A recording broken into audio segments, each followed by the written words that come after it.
Let's have a look at the Recalculate All button in Black Pearl and how it works under the hood. So we'll head to this sandbox account and let's go ahead and look at an active order. So let's take this top one here, George Company Man, and have a look at what's happening.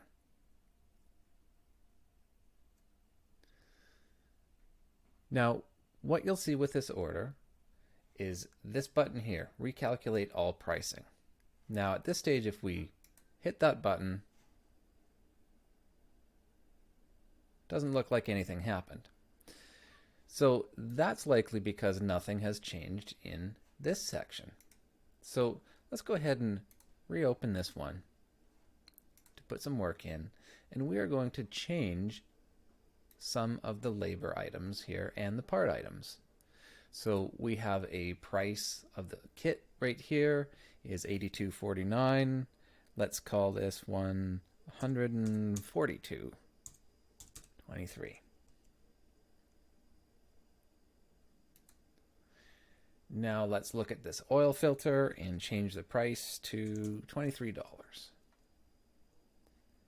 And now we have some general labor, and we're going to up that quite a bit to $300. So as you can see here now, we have changed the amount quite a bit.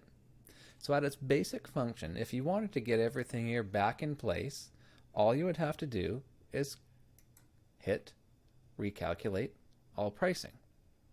And when you recalculate, you'll see it goes back to where it was. Now this goes a little further than that. So what we want to look at as well is let's just hit our checkout button. So to do that, we just have to put this job to complete. So for the sake of looking at this, let's hit our checkout button. And let's notice at this point we have a county tax 25 cents and a state tax 45 cents. Let's make note of those. And here's where it's important to understand that the Recalculate All button does more than just recalculate what's in here. It resets everything right to the foundation.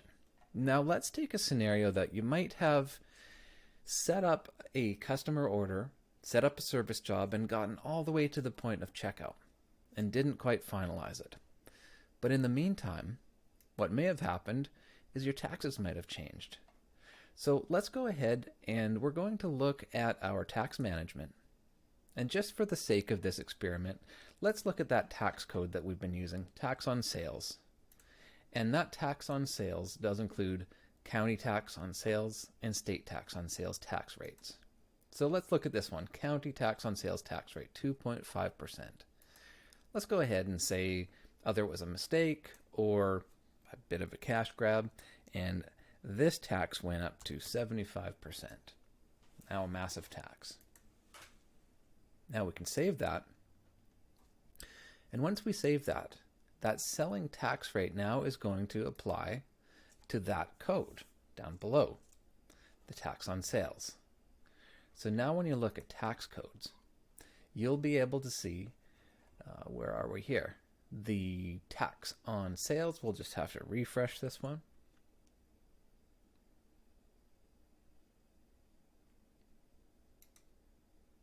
So when we look, we now see that there's a 79.5% rate on this one.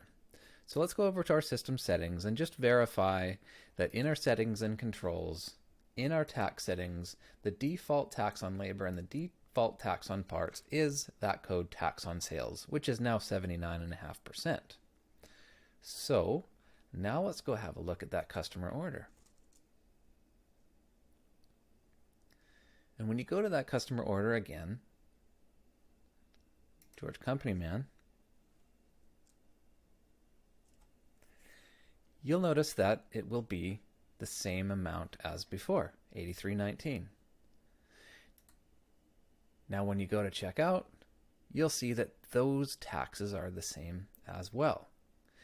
Now in this case, you may want to update the taxes.